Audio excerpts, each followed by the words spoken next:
tagaloob din or dating mga kasamahan ng mga Duterte ang nagsasalita ngayon at magiging problema nila. NBI Director magpapatupad ng batas.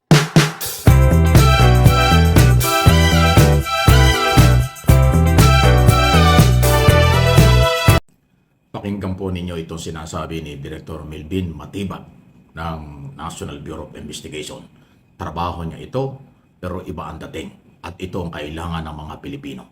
Ito pong si Matibag ay dating kaalyado ng mga Duterte, pero ngayon ay direktor na ng NBI at hindi niya palalampasin ang mga below the belt or pagbabanta sa buhay ng Pangulo. Well, yung mga ganyang bagay, sasabihin na naman, metaphor or what, but as Armandi, we always mindful of the security of our President at babantayan natin yan at kailangan natin sigurong imbestigahan ng mas maayos para malaman natin kung ano talaga ang intensyon. Sapagkat sa nakikita ko ngayon, parang paulit-ulit nanggagaling sa kanilang pamilya noon si Vice President Sara, ngayon si Basti naman, ang sinasabi lagi, yung ulo lagi ng Presidente yung binabanggit nila. So, sabi ko nga, palalalimin natin at titingnan natin ito kung anong direksyon ang talagang natin na tutumbok ng mga pananalita na ganyan. We are reviewing it at tinitingnan natin kung kinakailangan gawin yan. But kung umabot sa ganung sitwasyon, we will not hesitate na magpadala ng subpoena para siya mismo magbigay linaw. Ayun. Well, yung mga ganyang bagay, sasabihin na naman, metaphor or what, but as Armandi, we always mindful of the security of our President at babantayan natin yan at kailangan natin sigurong imbestigahan ng mas maayos para malaman natin kung ano talaga ang intensyon. Sapagkat sa nakikita ko ngayon, parang paulit-ulit nanggagaling sa kanilang pamilya noon si Vice President Sara, ngayon si Basti naman, ang sinasabi lagi, yung ulo lagi ng Presidente yung binabanggit nila. So, sabi ko nga, palalalimin natin at titingnan natin ito kung malinaw. Malinaw na magkakaroon po ng galawang investigasyon. At yan po ay tama lang. Kailangan yan. Alam po ninyo, sa ibang bansa, dating sinasabi ko na ito, kahit sa ang bansa sa mundo, tanongin nyo yung mga Pilipinong nasa abroad, especially sa North America. Pagka ang pinag-uusapan ay buhay ng Pangulo, buhay ng Chief Executive, ay talagang dapat panagutin ang mga taong nagsasabi ng ang dating ay banta sa buhay ng Pangulo. Dahil ang Pangulo po ay napakahalagang posisyon. Kaya nga 24/7 binabantayan. Alam ba ninyo na ang Presidente, kahit sa pagligo yan, kahit sa pribadong kwarto, kung hindi man sa loob ng kwarto, sa labas ng kwarto o sa pintuan ng kwarto kung saan nandun ang Pangulo, may nakabantay. 24/7. Ganyan pong kahalaga ang buhay ng Pangulo. Binabantayan niya sa lahat ng lugar at pagkakataon. Okay? Dahil mahalaga ang kaligtasan ng Chief Executive. Pagkatapos pagbabantaan ng, sabi nga ni Director Matibag, dati Vice President ang gumawa nito, ngayon naman Mayor, magkapatid sila. Kaya dapat talagang imbestigahan. Yung pagbabantang ginawa ni Sara Duterte, yun ang ground sa kanya doon sa betrayal of public trust. Kaya nga, kasama yan doon sa impeachment complaint. Itong ginawa ni Mayor Basti Duterte, na ang tangi lang daw na kailangan niya ay ulo ng Pangulo. Banta yun. Hindi ho yun dapat sinasabi ng matinong tao. Pero sa kanilang pamilya, parang normal lang ang ganyang pagbabanta. Dahil alam naman natin, ang dating Pangulong Duterte ay umami na sa public hearing sa Senado na siya ay bastos. Siya talaga ho ay gano'n ang ugali. Talagang kung anong gusto sabihin, sasabihin.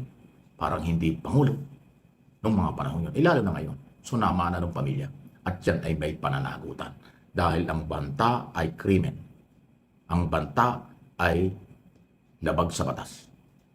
Ang kamalasan itong mga grupong ito, yung direktor ngayon ng National Bureau of Investigation na dati kanilang kaalyado, kilalang-kilala sila, ngayon ang siyang nagpapatupad ng batas bilang direktor ng NBI. Kaya mananagot kayo.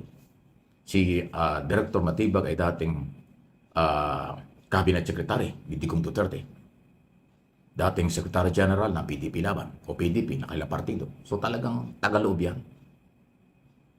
Bakit nga nangyayari ngayon ganun? Mga insider mga dating kakampi ni Duterte ang ngayon ang silahong nagsasalita.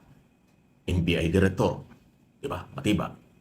Si Ramil Madriaga, sa kahit anong pagdideny, yan ay insider.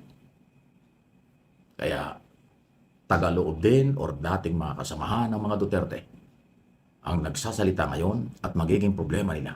NBI Director magpapatupad ng batas. Madriaga nagsasabi kung ano ang meron sa mga Duterte. Iyan ang nangyayari. Sa bagay, hindi na rin bago ito. Kung yung magunita, yung mga vlogger na mga political vlogger na kakampi nila, na mga bumaligtad na ngayon iniwanan na sila, nagising na sila sa katotohanan. Grabe ang mga pagsisisi. Pakinggan nyo yung mga dating kakampi nilang mga vloggers. Antitindi ng mga sinasabi. Ayaw ko ng pangalanan. Antitindi ng sinasabi. Lahat ay pagsisisi.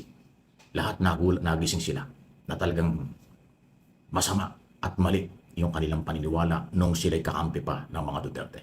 Ngayon na sila ay nasa labas na ng bakuran ng mga Duterte. Malayang-malaya na silang nakakapagsalita at kung ano ang kailang sinasabi ay kapanipaniwala dahil sila ay insider, sila ay galing doon sa kabilang grupo na ngayon ay nagbaligtara na.